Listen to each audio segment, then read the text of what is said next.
Desiderio Hernández Xochitl, 1922, septiembre 2007. Pintor, historiador, muralista, investigador, embajador de la cultura de Tlaxcala, incansable promotor. 15 de octubre 2004. In memoriam al primer año de fallecimiento, 14 de septiembre 2008. Yo quisiera, con toda la prudencia necesaria, decirles lo siguiente. Mi persona no tuvo la oportunidad de tener estudios académicos. Solamente alcancé a estudiar por las circunstancias especiales de mi época, de mi familia, de la crisis después de la revolución, solamente hasta el 6º año. Después empecé a trabajar con mis padres hasta la edad de 25 años. Pero en ese trayecto, más o menos cuando andaba yo en 13 años, un amigo de mi padre vio que dibujaba los elementos artesanales con cierta facilidad y le recomendó que me inscribiera en la Academia de Bellas Artes. Vivíamos en la ciudad de Puebla. Fue posible esto porque las clases de Bellas Artes se impartían en la noche, de 7 a 8, y después de 7, 8 y 9. 5 años pasé por la academia con este tipo de estudios. Hasta que llegó el momento en que tuve que decidirme, ya con cierta conciencia, cuando andaba en los 25 años, ya tenía lo que podríamos decir una cierta conciencia vocacional. La vocación en mi persona se fue desarrollando paulatinamente. Entonces a los 25 años decidí dedicarme al arte de la pintura. Con cierta tristeza de mi padre, porque pensaba que yo siguiera la artesanía, donde era uno de los elementos pues ya casi profesional. Pero mi vocación y mi esperanza y mis ilusiones eran esto, el arte.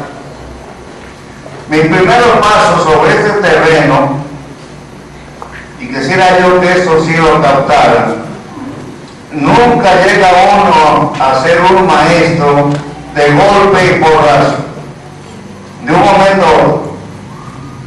Cuando era muy jovencito creía yo en la inspiración del arte, en que uno llega un momento que está muy inspirado y empieza uno a pintar.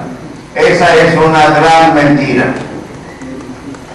Ciertamente hay momentos en que uno se interesa de una manera fundamental, de una manera integral, algún tema, pero tiene uno que estudiar, tiene uno mucho que estudiar para acercarse a la realización de lo que uno desea. Por esas circunstancias, también con verdad absoluta, nunca pensé llegar a ser pintor muralista, ni menos tener ciertos conocimientos sobre la historia. Mi conciencia siempre ha sido muy prudente, pero muy real. Nunca he ambicionado más de lo que soy capaz de realizar. Y así poco a poco fui mejorando mi trabajo artístico de caballero. Primero pinté paisajes, el campo, los árboles, las milpas, nuestro paisaje. Después, dando un paso, podríamos ir adelante, pinté escenas de las comunidades, es decir, casas, iglesias, etc. Más tarde ya me asomé a lo que se llama en pintura bodegones, objetos de mesa, con sus botellas, sus tortillas, etc. siempre, eso sí, cerca de lo nuestro, de nuestro paisaje, de nuestras cosas, de nuestras tradiciones. Después de este tipo de pintura de bodegones, empecé a darme cuenta que lo más importante era el hombre,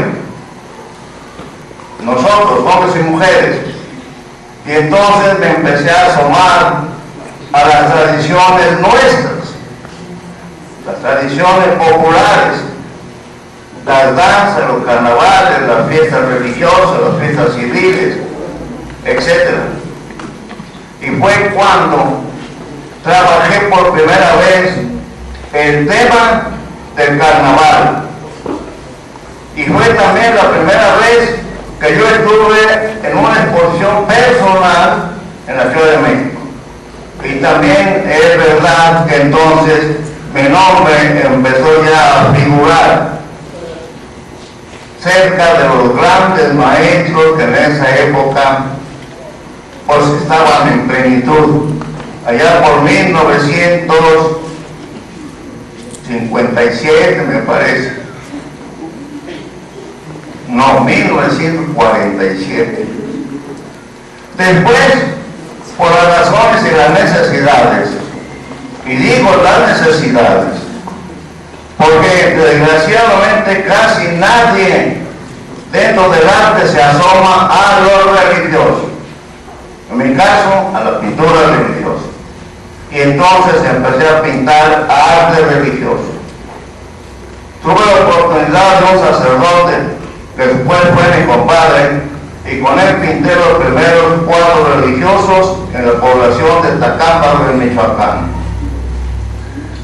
Después de la ciudad de Puebla, realicé en cerámica poblana, en mayólica poblana, unos murales para el edificio de la 3 Poniente y 16 de septiembre, de la misma ciudad.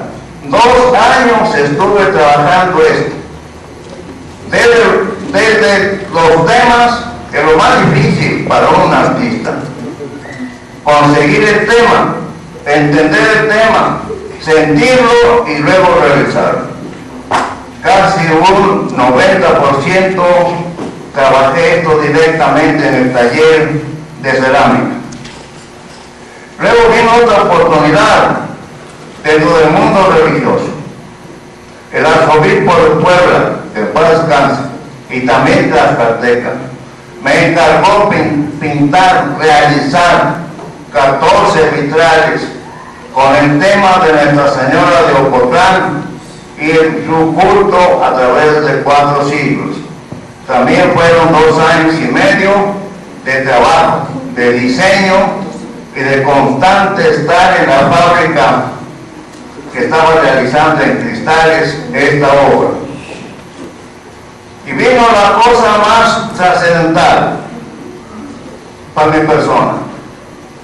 Empecé a tener un contacto directo, ya no nomás solamente con la familia, sino con los intelectuales de Tlaxcala.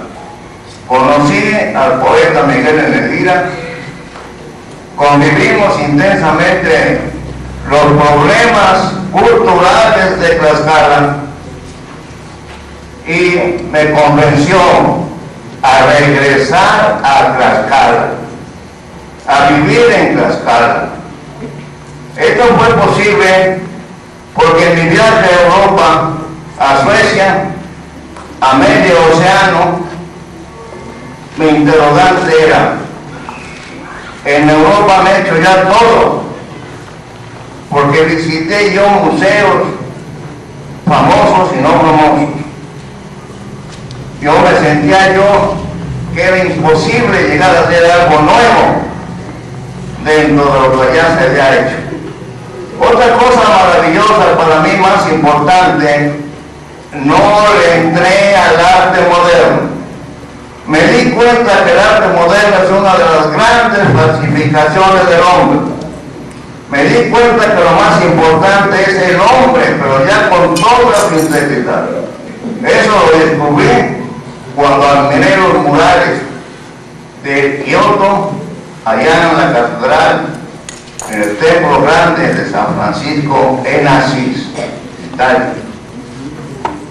Con esta situación, con esta experiencia, y ya cuando el poeta Miguel Eneguira me invitó, me sugirió, y él trabajó muchísimo para convencer a las autoridades para que yo iniciara la pintura mural en el Palacio de Gobierno.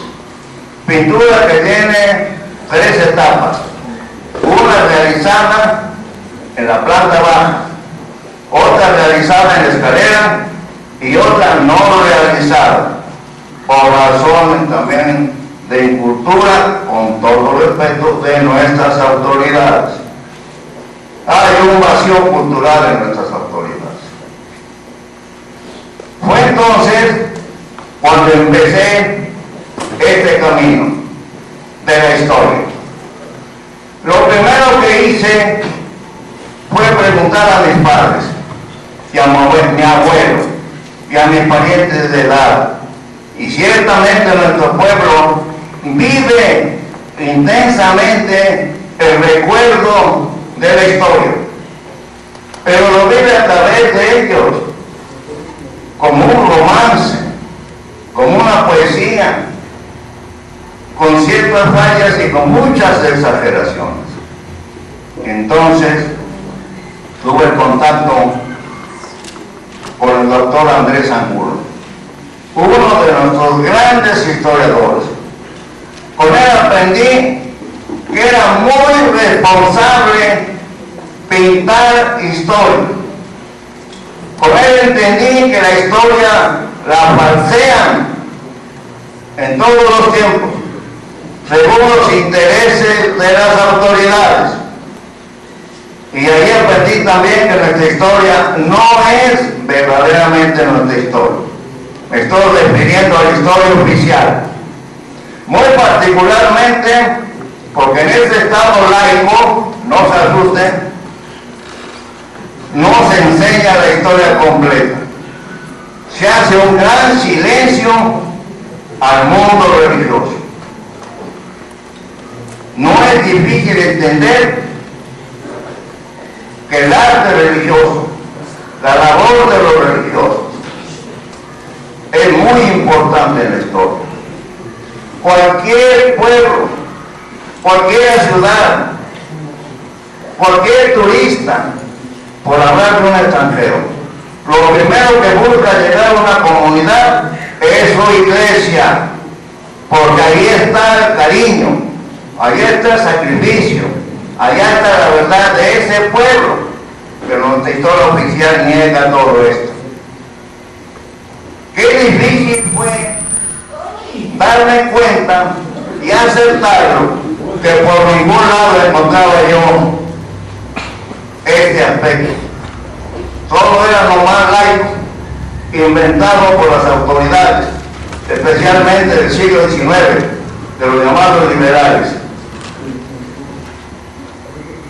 Fue entonces cuando el doctor Angulo me enseñó y me sentenció que si yo no buscaba la verdad de la historia, iba yo a ser un mentiroso, iba yo a engañar a mi gente, iba yo a seguir engañando al pueblo, como se viene realizando a través de la historia oficial.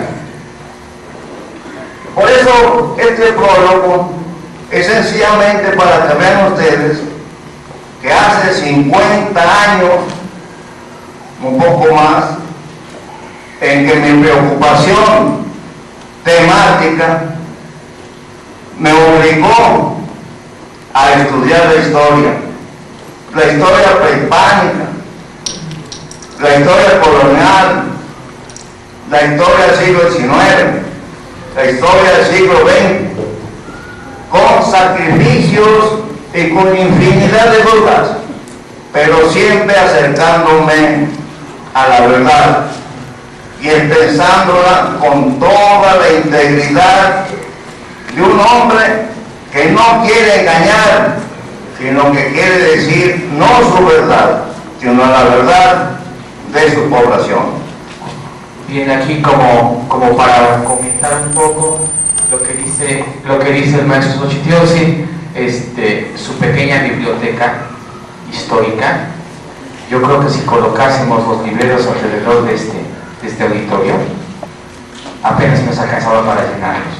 O sea, su colección personal, lo digo no por cuestión de soberbia, sino porque lo que él dice, 50 años dedicado a estudiar historia. A mí me tocó, desde que lo tengo uso de razón desde niño, ver cómo en todas las tardes, 3, 4, 5 horas estudiando diario. ¿Sí? Entonces, sus volúmenes de estudio personal son más de 15.000. ¿Sí? Entonces, lo que él nos está diciendo ahorita no es fruto de no sé qué cosa, es fruto de muchos años de investigación y que viene siendo el resultado de esa pasión por buscar la verdad y la verdad de nuestro pueblo en Tlaxcala. Investigador conferencista Desiderio Hernández Xochitl. Acompañantes del ponente, profesora Gloria Montiel, padre Netzahualcóyotl. Creación del video, padre Netzahualcóyotl Xochitl Ortega. Grabación original del video y digitalización de fotos, Cuauhtlatohuac Xochitl Ortega. Música de fondo, Salterio de Alzayanca. Pieza musical, Corrido a Tlaxcala, dominio popular. Imágenes de mapas, Biblioteca Encarta 2006, Acatzingo, Puebla, México, septiembre 2008.